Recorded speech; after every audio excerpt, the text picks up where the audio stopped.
رسول الله صلى الله عليه وآله يصبح عليه الصباح، يدورون عليه الصحابة يلقوا وين قاعد؟ بمعاطن الإبل.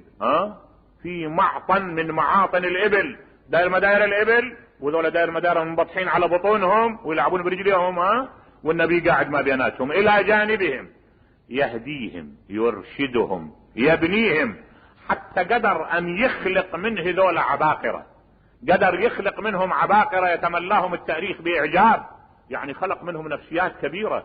وطبيعي الإنسان شنو ذنبه؟ يعني أكد لك الآن احنا ما نقدر نحمل على واحد يعيش مثلا بصحراء او يعيش في مدينة متخلفة نقول له انت مو زين. الانسان ابن الوحيد شنو ذنبه؟ اذا اذا وجهه يتوجه. اجى النبي الى هؤلاء نظر بيهم بانهم مرضى لازم يداوون، فبدأ يسعهم بخلقه. وشلون وسعهم بخلقه؟ اللي يجون ليطبون الى بيته ويستعملون اخشن الاساليب. هذا سهيل ابن عمرو. اضرب لك مثلا في واقعة الحديبية، سهيل ابن عمرو ودوه قريش يفاوض النبي، قعد حط ركبته على صدر النبي وامسك لحية النبي بيده وقام يهز للنبي هز يا محمد ويسوي له الشكل، والنبي ساكت. الصحابة ايديهم على مقابض سيوفهم، شدوا على سيوفهم يردون يضربونه. الشر من النبي قالوا اتركوه الى ان خلص. قال له نكتب المعاهدة. قال له شنو؟ قال له نكتب ما بيناتنا هذا ما تعاهد عليه سهيل بن عامر وانت الطرف الثاني. قال له للامام علي عليه السلام اكتب. كتب هذا ما تقاضى عليه ما تعاهد عليه وما تقاضى عليه رسول الله محمد بن عبد الله. قال له يا واش انا لو كنت اعرف انك رسول الله لا اطعتك. انت من يقول رسول الله؟ لا تكتب محمد. اكتب محمد. يقول الامام علي قلت له انا ما اقدر، ما ايدي ما تطاوعني انا اكتب محمد واخلعك من الرسالة. قال لي اكتب ان لك مثلها، راح تجيك تمر عليك مثلها. وفعلا مرت عليه مثلها، مرت عليه بواقعة صفين واجبروه، يعني في ابو موسى الاشعري وعمرو بن العاص وانما ينهاي.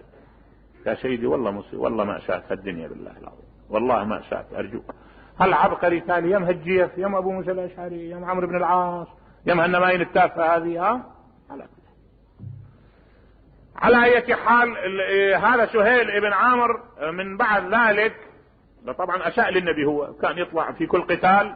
لما صار فتح مكة يقول سهيل دخلت الى بيتي انقمعت في بيتي. لفيت روح يقول قعدت بالبيت. ارسلت ابني عبد الله قلت له روح الى محمد خذ لي منا امان. اقبل ابنه الى ان انتهى الى النبي قال له سهيل ابن عامر تؤمنه يا محمد؟ قال له نعم له الامان، وسهيل له عقل وله رأي وله حكمة وما اظنه يكون بعيدا عن الاسلام. ما اتصور هذا عقله يخليه بعيد عن الاسلام. روح قل له امن. والتفت الى الصحابة قال لا يحدن فرد منكم النظر الى سهيل ليكون واحد يعاين له بعين شوية بها غضب او شزر، لا خلوه منطلق براحته.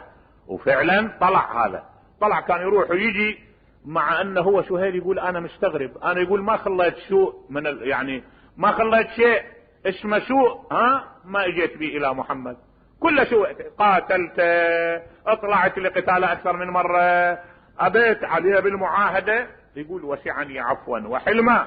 صدق تالي من بعد ذلك يوم الجعرانة اسلم وحسن اسلامه وكان من خيار المسلمين.